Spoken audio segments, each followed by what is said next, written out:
कर्क राशि वाले व्यक्तियों के लिए अक्टूबर का महीना क्या कुछ खास लेकर आया है, आइए इसके विषय में मैं आपको विस्तार से बताता हूं। देखिए दर्शकों, कर्क राशि के या मासिक राशिफल मैं आपके गोचर कुंडली में ग्रहों की स्थिति और नक्षत्रों के चाल के आधार पर बता रहा हूं।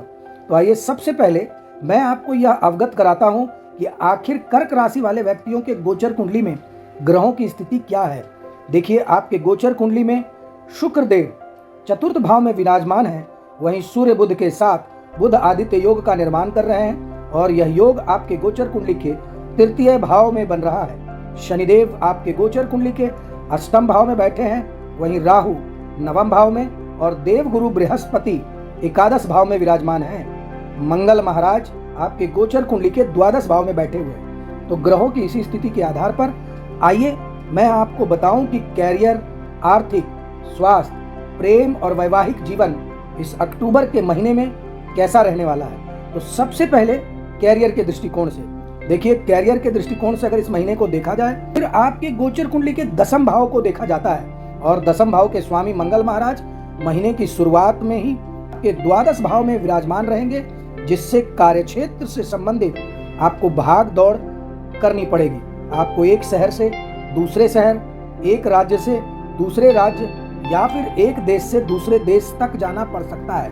हालांकि यह भाग दौड़ आपको आने वाले समय में अच्छा रिजल्ट प्रदान करेगा। देखिए, आपके साथ काम करने वाले जो आपके कलीग हैं, सहयोगी हैं, उनका रवैया आपके प्रति कुछ अनिश्चित सा रहेगा। देखिए, वह मुंह पर तो आपको कुछ नहीं कहेंगे, आपके मित्र बनेंगे, लेकिन आपके पीठ पीछे हो सकता है कि आपकी ही जड़ खोदने की कोशिश करें और आपको परेशानियों में डालने में उनका महत्वपूर्ण योगदान रहेगा। इसलिए आप उनसे अपने मन की बात ज़्यादा साझा ना करें और अपने काम पर ज़्यादा फोकस करें। देखिए, छठे भाव के स्वामी देव गुरु बृहस्पति महीने भर आपके एकादश भाव में रहेंगे और 9 अक्टूबर से वक्री अवस्था में आ जाएंगे।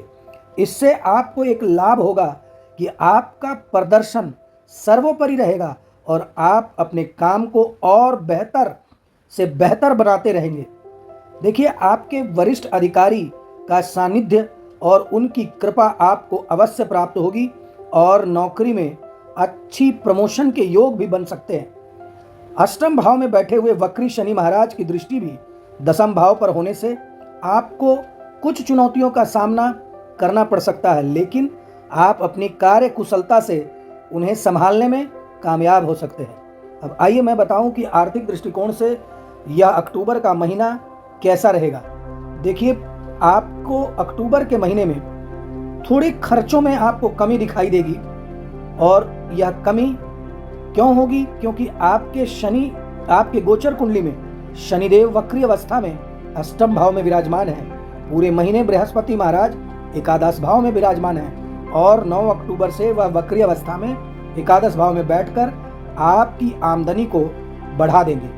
देखिए, आपको धन की किसी भी तरह की कमी का सामना इस महीने नहीं करना पड़ेगा, लेकिन मंगल महाराज महीने के पूर्वार्ध में द्वादश भाव में बैठकर खर्चों को यदा कदा बढ़ा सकते हैं, परंतु आपको ज़्यादा घबराने की जरूरत नहीं है। बस थोड़ा सा सावधानी बरतें। 10 अक्टूबर से बुध और 17 अक्टूबर से सूर्य के चतुर्थ भाव में आ जाने से आपको आमदनी में अच्छी वृद्धि देखने को मिल सकती है। अब आइए मैं आपको बताऊं कि स्वास्थ्य के दृष्टिकोण से यह अक्टूबर का महीना आपके लिए कैसा रहेगा। देखिए, इस महीने आपको स्वास्थ्य संबंधित कुछ समस्याओं का सामना करना पड़ सकता है, परंतु कोई बहुत बड़ी बीमारी नहीं होगी। हालांकि उसके पनपने का खतरा इस पूरे महीने बना रहेगा। इससे बचने के लिए आपको अपनी स्वास्थ्य समस्याओं को नज़रअंदाज करने से बचना होगा। छोटी से छोटी समस्या पर भी आप अवश्य ध्यान दें और अगर आवश्यक होता है तो चिकित्सक से अवश्य संपर्क करें। इसे नज़रअंदाज ना करें, अन्यथा कोई बड़ी समस्या बन सकती है। देखिए, महीने की शुरुआत में केतु, बुध और सूर्य आपके तीसरे भाव में विराजमान रहेंगे और उन पर देव गुरु बृहस्पति की दृष्टि भी होगी। मंगल महाराज भी उसी भाव को देखेंगे और इसकी वजह से आपको कंधों में, गले में दर्द हो सकता है या फिर कान में भी दर्द की समस्या आपको परेशान कर सकती है। देखिए, यह छोटी छोटी समस्याओं को आप नज़रअंदाज ना करें और अपने स्वास्थ्य पर नज़र बनाए रखें। अब आइए मैं आपको बताऊं कि प्रेम और वैवाहिक दृष्टिकोण से यह अक्टूबर का महीना कैसा रहेगा। देखिए, पूरे महीने बृहस्पति महाराज की दृष्टि आपके गोचर कुंडली में पंचम भाव पर रहेगी, जिससे कि आपका प्रेम विकसित होता रहेगा। आप एक दूसरे पर भरोसा कर पाएंगे, एक दूसरे को जिम्मेदार बनाएंगे, एक दूसरे की प्रति जिम्मेदारियां का निर्वहन भी करेंगे और इसकी वजह से आपके रिश्ते और मजबूत होते जाएंगे और हो सकता है कि आप एक दूसरे के प्रति अत्यंत ही जिम्मेदार रहें। आप अगर किसी से प्रेम करते हैं और उससे विवाह करना चाहते हैं तो इस महीने आप अवश्य कोशिश करें, आपकी कोशिश कामयाब हो सकती है। देखिए, अगर आप विवाहित हैं तो फिर इस महीने की शुरुआत में मंगल महाराज की दृष्टि आपके सप्तम भाव पर रहेगी और सप्तम भाव के स्वामी वक्री शनि महाराज अष्टम भाव में रहेंगे और इसकी वजह से आपके वैवाहिक जीवन में थोड़ी उथल पुथल की स्थिति बनी रहेगी।